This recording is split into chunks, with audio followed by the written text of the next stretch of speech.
శ్రీ గురుభ్యో నమ. మహాగణాధిపతి నమ. శివాయ గురు నమ. శ్రీ కామేశ్వరదేవి నమ. సుమన్ టీవీ ప్రేక్షకులకి శుభోదయ శుభాకాంక్షలు. నేను మీ సోమేశ్వర శర్మ. మేషం నుండి మీనం వరకు ఉన్నటువంటి రాశి ఫలితాలు నా పరిజ్ఞానం సహకరించిన మేరకు ఈ వారం రాశి ఫలితాలను తెలియజేస్తాను. ఈ రాశి ఫలితాలు ఈ నెల 8వ తారీఖు నుండి 14వ తారీఖు వరకు వర్తిస్తాయి. ముందుగా గోచారం. మేషంలో శుక్రుడు, వృషభంలో రవి, మిథునంలో బుధుడు, సింహంలో కుజకేతువులు, కుంభంలో రాహువు, మీనంలో శని. అలాగే చంద్రుడు తుల, వృశ్చిక, ధనుసు రాశుల్లో సంచారం. ముందుగా మేషరాశి. మేషరాశి వారికి ఈ వారం సానుకూలమైన ఫలితాలు గోచరిస్తున్నాయి. వ్యయంలో శని సంచారం, తృతీయంలో గురు సంచారం వల్ల వీరికి ఏనాడు శని నడుస్తున్నప్పటికీ శని మీనంలో వీరికి చక్కగా ఉన్నారు. కొన్ని అనుకూలమైన ఫలితాలు గోచరిస్తున్నాయి. కొంతమందికి ఇబ్బందికరంగా ఉన్నా కొంతమందికి మట్టికి ఏలినాడు శని వీరికి బాగా కలిసి వస్తుంది. శని మీనంలో చాలా చక్కగా బలంగా ఉన్నారు కాబట్టి అనుకున్న పనులు సకాలంలో పూర్తి చేయగలుగుతారు. ఏదైనా ఒక కొత్త కార్యక్రమాన్ని శ్రీకారం చుడతారు. నలుగురిలోనూ ఒక గొప్పగా ఏదైనా చేయాలి, నలుగురు కోసం కాకపోయినా మన కోసం మనం చేసుకోవాలి, కెరియర్ మీద ఫోకస్ చేసుకోవాలి, వ్యాపారాభివృద్ధి పెంచుకోవాలి అనే యోచన చేస్తారు. విదేశీ వ్యవహారాలకు సంబంధించి సానుకూలపడతాయి. సంతానపరంగా, వివాహపరంగా ఉన్నటువంటి ఇబ్బందులు ఏవైతే ఉన్నాయో అవి తొలగిపోతాయి. చక్కగా మంచి సంబంధం కుదురుతుంది.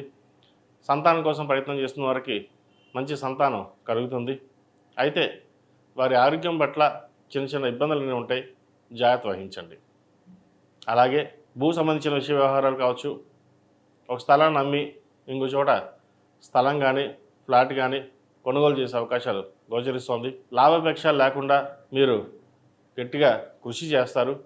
ఆ కృషి ఫలితం ఎక్కువగా మిమ్మల్ని ముందుకు నడిపిస్తుంది.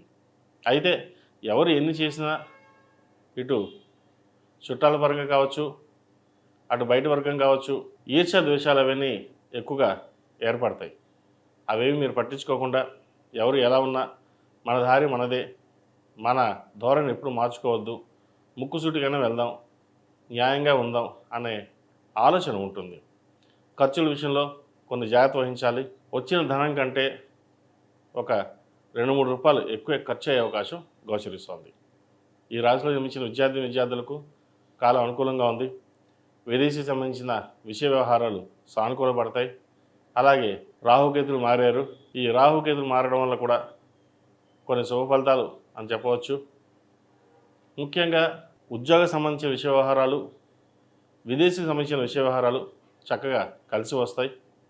విదేశాల్లో ఉన్నవారికి గ్రీన్ కార్డ్, వీసా కోసం ప్రయత్నిస్తున్న వారికి కొంత ఇబ్బందికరమైన వాతావరణం ఉన్నా కూడా వారాంతంలో మంచి శుభ ఫలితాలను ఇచ్చే అవకాశం గోచరిస్తుంది.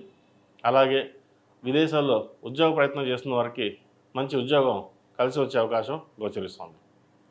ఈ రాశిలో జన్మించిన స్త్రీలకు వృత్తి ఉద్యోగాల పరంగా, వ్యాపార పరంగా సానుకూల ఫలితాలు గోచరిస్తోంది. కష్టే ఫలి అన్నారు పెద్దలు.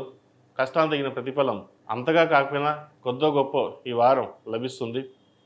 ఉద్యోగ ప్రయత్నాలు చేసుకునే వారికి మంచి ఉద్యోగం లభిస్తుంది. అనుకోకుండా మంచి ఉద్యోగం కలిసి వస్తుంది. మొత్తం మీద మేషరాశి వారికి గత 2-3 వారాల కంటే ఈ వారం చక్కగా ఉందని చెప్పచ్చు. ప్రతిరోజు నాగసుందరం ధరించండి. అమ్మవారికి ఆరవల కుంకుమతోటి అభిషేకం చేయడం చెప్పదగిన సూచన. అలాగే వీరికి ఏలినాడు శని నడుస్తుంది కాబట్టి 8 శనివారాలు శనికి తైలాభిషేకం చేయడం, సుబ్రహ్మణ్య అభిషేకాలు చేయడం, అఘోర పశుపత హోమం చేయించడం చెప్పదగిన సూచన. ఈ రాశిలో జన్మించిన వారికి కలిసి వచ్చే సంఖ్య 6, కలిసి వచ్చే రంగు బ్లూ. ఏదైనా పని మీద బయటికి వెళ్ళేటప్పుడు సోమవారం కానీ శనివారం కానీ వెళ్ళండి, మంచి ఫలితాలు సంప్రాప్తిస్తాయి.